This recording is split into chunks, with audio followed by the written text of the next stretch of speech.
ओम शांति।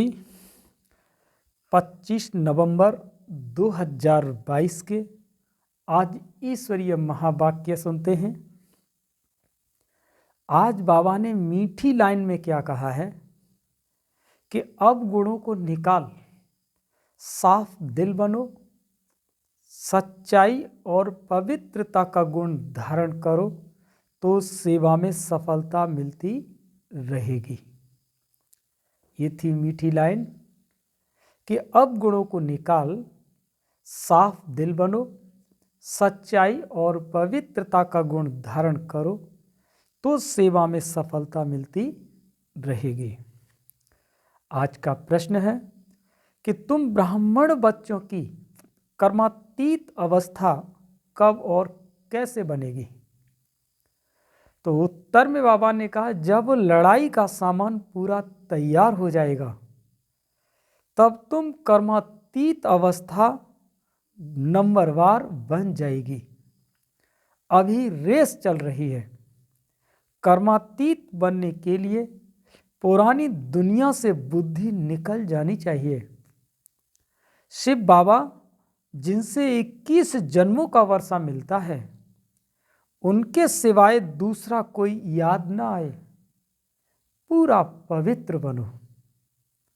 गीत है, मुखड़ा देख ले प्राणी जरा दर्पण में, और कितने पाप और कितने पुण्य तेरे जीवन में।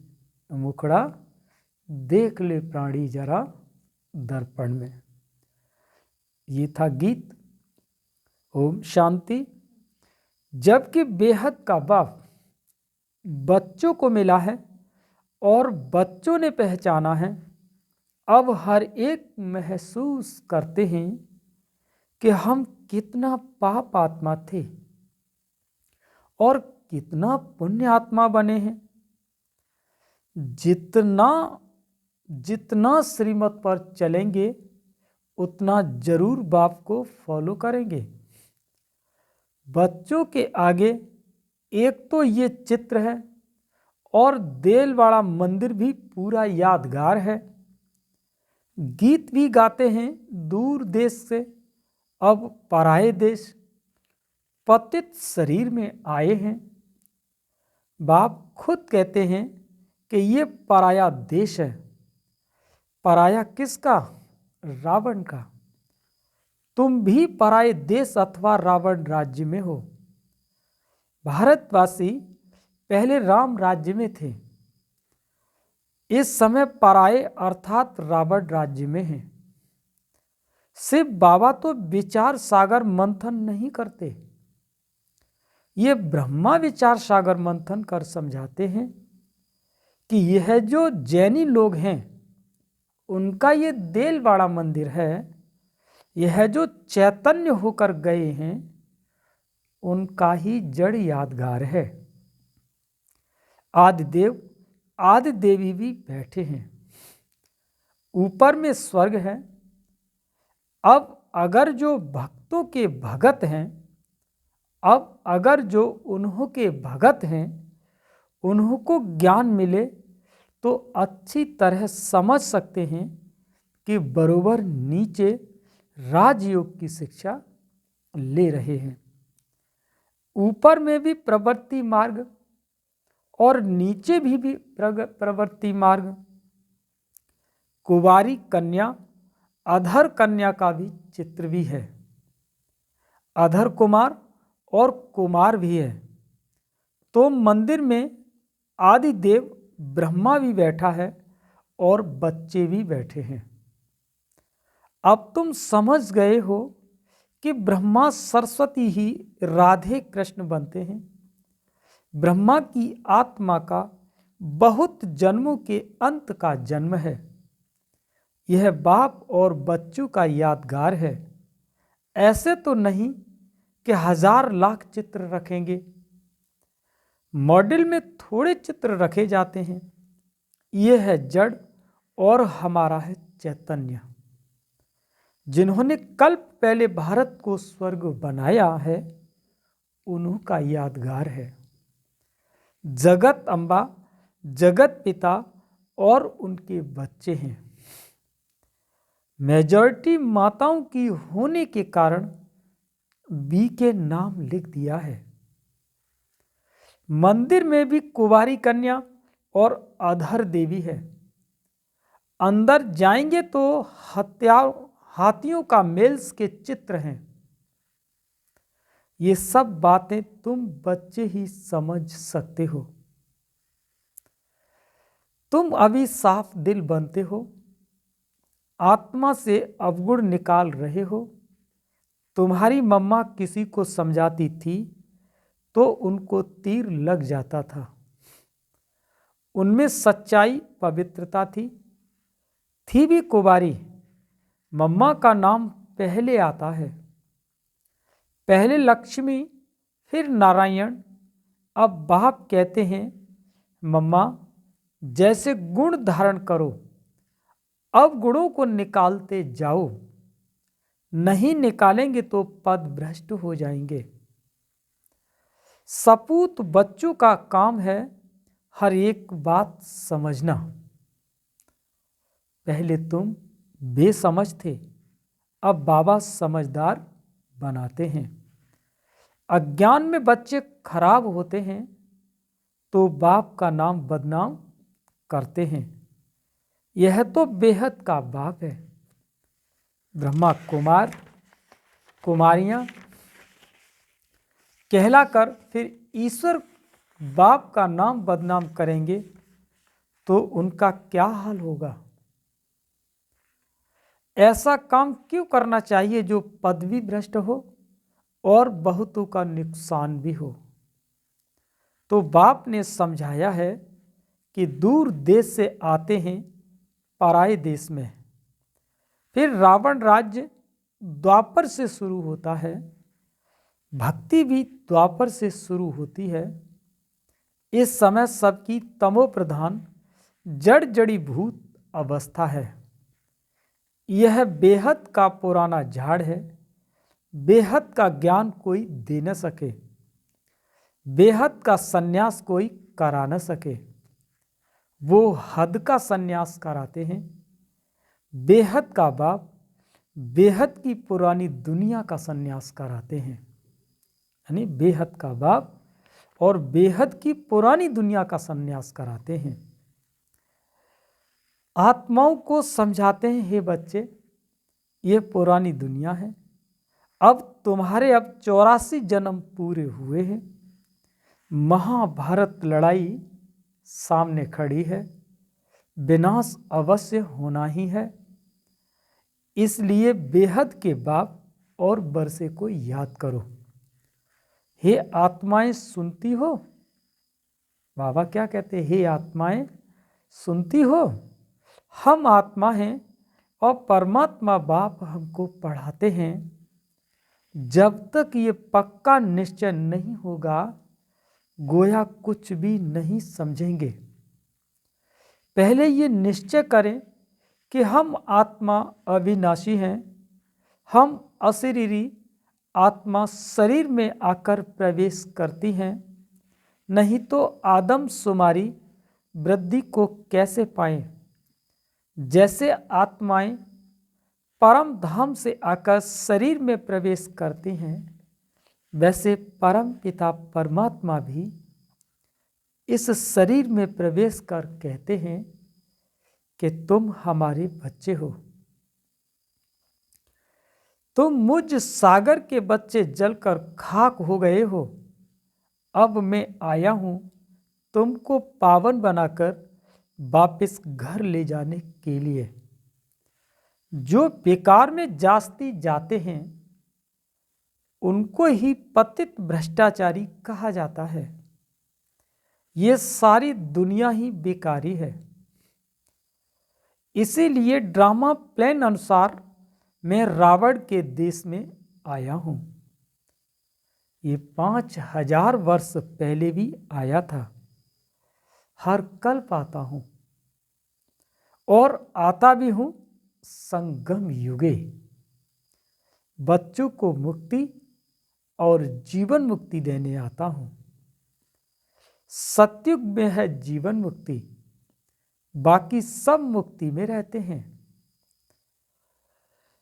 तो भी इतनी सब जो आत्माएं हैं उनको कौन ले जाएगा? बाप को ही लिबरेटर और गाइड कहा जाता है। बाप ही आकर भक्तों को भक्ति का फल देते हैं। तुम ही पुजारी से पूज्य बनते हो। बाबा कोई और तकलीफ नहीं देते। देलवाड़ा मंदिर में चित्र बरोबर ठीक है। बच्चे योग में बैठे हैं, उन्हों को शिक्षा देने वाला कौन कौन है? परम पिता परमात्मा का भी चित्र भी है। शिव बाबा ब्रह्मा द्वारा सत्य की स्थापना कर रहे हैं। यहां भी चित्र में देखो, झाड़ के नीचे तपस्या कर रहे हैं। ब्रह्मा सरस्वती की भी मां हो गई। गाया भी जाता है तो वे वो माता च पिता तुमेव। निराकार को कैसे कह सकते हैं? इसमें उसने प्रवेश किया है तो ये माता बनी ना। सन्यासी तो निवृत्ति मार्ग वाले हैं। अपने मुख से कहते हैं कि ये हमारे फॉलोअर्स हैं। वे कहते हैं हम फॉलोअर्स हैं। यहां तो माता पिता दोनों हैं। इसीलिए कहते हैं तुमेव माता च पिता तुमेव। बंधु भी है और सखा भी है। जिसमें प्रवेश करते हैं वह भी पढ़ते रहते हैं तो सखा भी बन जाते हैं। शिव बाबा कहते हैं मैंने ब्रह्मा द्वारा एडॉप्ट किया है, तुम राजयोग सीख रहे हो।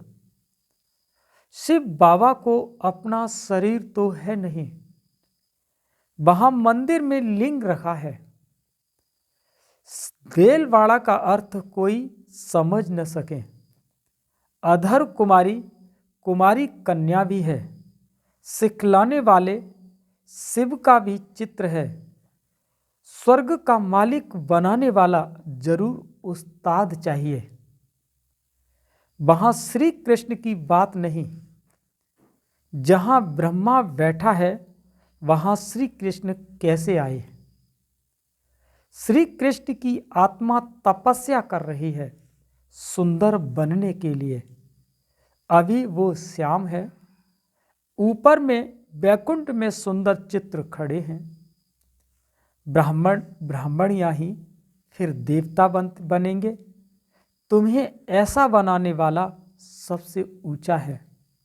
तुम्हें ऐसा बनाने वाला वो सबसे ऊंचा है।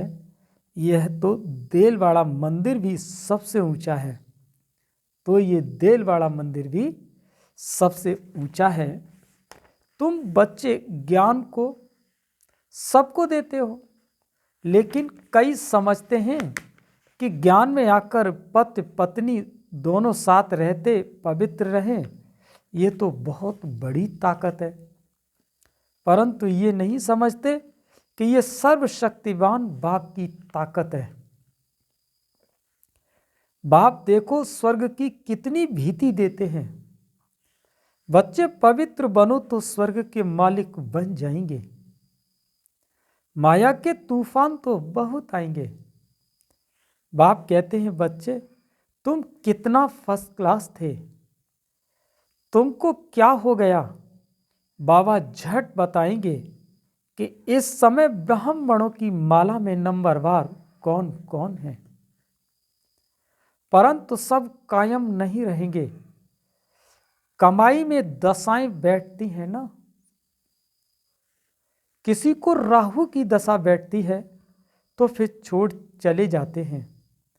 पुरानी दुनिया में कहते हैं हमसे मेहनत नहीं होती है। बाबा को याद नहीं कर सकते, नहीं कहने से नास्तिक बन जाते हैं। दशाएं फिरती रहती हैं।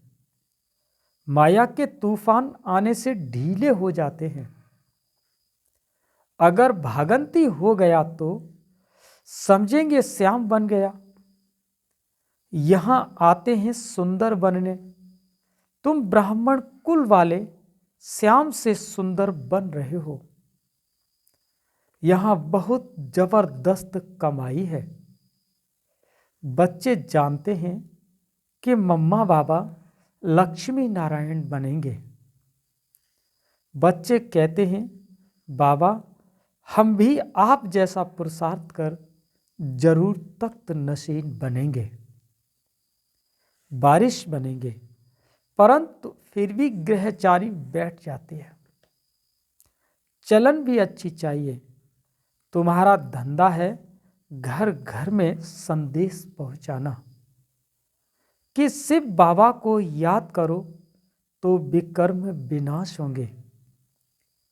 विनाश सामने खड़ा है, तुम निमंत्रण देते रहो, तुम्हारी दिन प्रतिदिन वृद्धि होती जाएगी, सेंटर खुलते जाएंगे। यह इतना बड़ा मकान भी कम पड़ जाएगा। आगे चल कितने मकान चाहिए? ड्रामा में आने वालों के लिए प्रबंध भी जरूर चाहिए। बच्चे अपने लिए सब कुछ कर रहे हैं तो बच्चों को बेहद की खुशी होनी चाहिए। परंतु माया घड़ी घड़ी बुद्धि का युग तोड़ देती है। अभी माला बन नहीं सकती, अंत में रुद्र माला बनेगी, फिर विष्णु की माला बन जाएगी। बाबा कितना अच्छी रीति समझाते हैं। अंबा के मंदिर के आगे भी अपना सेंटर होना चाहिए जो सबको समझाया जाए कि तो अभी ये ज्ञान ज्ञानेश्वरी है। वहां भी भीड़ मच जाएगी। तुम सिर्फ काम करो, पैसे छमछम कर आ जाएंगे। ड्रामा में पहले से नूदा हुआ है, तुम 10 सेंटर खोलो, बाबा ग्राहक दे देंगे। परंतु सेंटर ही नहीं खोल सकते। कलकत्ते जैसे शहर में तो बहुत सेंटर खुलने चाहिए। हिम्मते बच्चे मदते बाप, किसी को भी टच कर देंगे। काम तुमको करना है। बहुरूपी के बच्चे तुम बहुरूप धारण कर ये सर्विस कर सकते हो। कहां भी जाकर बहुतों का कल्याण कर सकते हो। जैनियों की भी सर्विस करनी है। बहुत अच्छे अच्छे बड़े बड़े जैनी हैं, परंतु बच्चों की इतनी विशाल बुद्धि नहीं है जो सर्विस करें। कुछ दे अभिमान रहता है। अच्छा, मीठे मीठे सिकी लदे बच्चों प्रति माता पिता बाप दादा का याद प्यार और गुड मॉर्निंग। रूहानी बाप की रूहानी बच्चों को नमस्ते। रूहानी बच्चों की रूहानी माता पिता बाप दादा को याद प्यार, गुड मॉर्निंग, नमस्ते नमस्ते नमस्ते। अब सुनते हैं धारणा के लिए मुख्य सार। पहला पॉइंट, बाप का बनकर माया के वश नहीं होना, कर्मातीत बनने का पुरुषार्थ करना है। बाप को भूल नास्तिक नहीं बनना है। दूसरा पॉइंट है, बुद्धि से बेहद का संन्यास करना है। बेहद खुशी में रहकर विशाल बुद्धि बन सेवा करनी है। आज का वरदान है कि दिल की समीपता द्वारा संयोग का अधिकार प्राप्त कर उमंग उत्साह में उड़ने वाले तीव्र पुरुषार्थी भव। दिल की समीपता द्वारा संयोग का अधिकार प्राप्त कर उमंग उत्साह में उड़ने वाले तीव्र पुरुषार्थी भव। जो बच्चे दूर बैठे भी सदा बाप की दिल के समीप हैं, उन्हें सहयोग का अधिकार प्राप्त है और अंत तक सहयोग मिलता रहेगा। इसीलिए इस अधिकार की स्मृति से कभी भी न तो कमजोर बनना, न दिल से कष्ट बनना, न पुरुषार्थ में साधारण पुरुषार्थी बनना। बाप कंबाइंड है, इसीलिए सदा उमंग उत्साह से तीव्र पुरुषार्थी बन आगे बढ़ते रहना। कमजोरी व दिल से कष्टपन बाप के हवाले कर दो, अपने पास सिर्फ उमंग उत्साह रखो। स्लोगन है कि श्रीमत के कदम पर कदम रखते चलो तो संपूर्णता की मंजिल समीप आ जाएगी। स्लोगन क्या है कि श्रीमत के कदम पर कदम रखते चलो तो संपूर्णता की मंजिल समीप आ जाएगी। मातेश्वरी जी के आज अनमोल महावाक्य। पहला पॉइंट है सतोगुणी, रजोगुणी, तमोगुणी, ये 3 शब्द कहते हैं। इनको यथार्थ समझना जरूरी है। मनुष्य समझते हैं कि ये तीनों गुण इकट्ठे चलते हैं, परंतु विवेक क्या कहता है?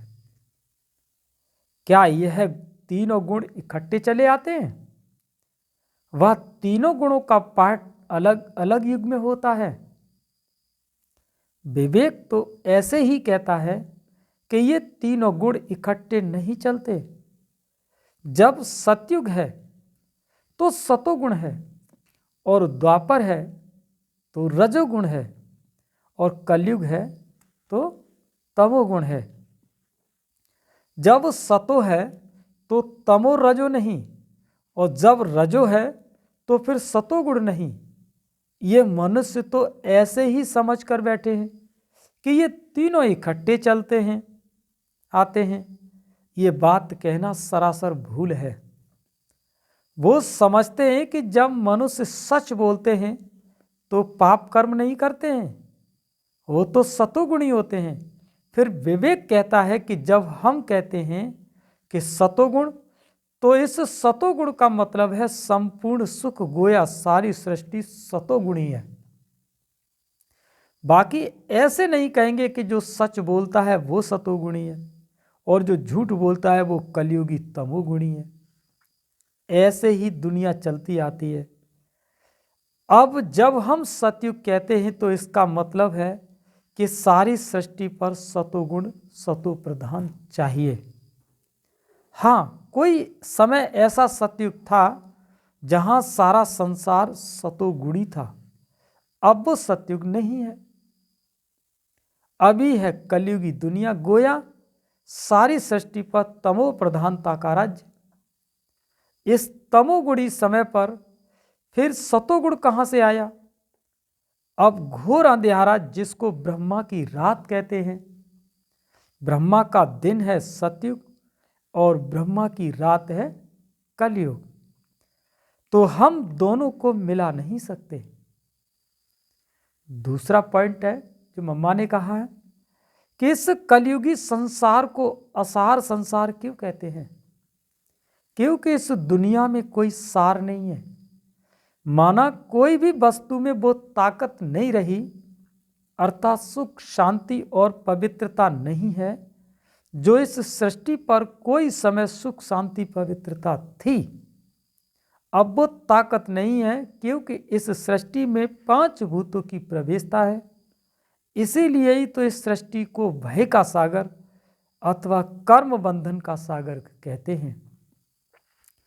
इसीलिए ही मनुष्य दुखी हो परमात्मा को पुकार रहे हैं। परमात्मा हमको भव सागर से पार करो।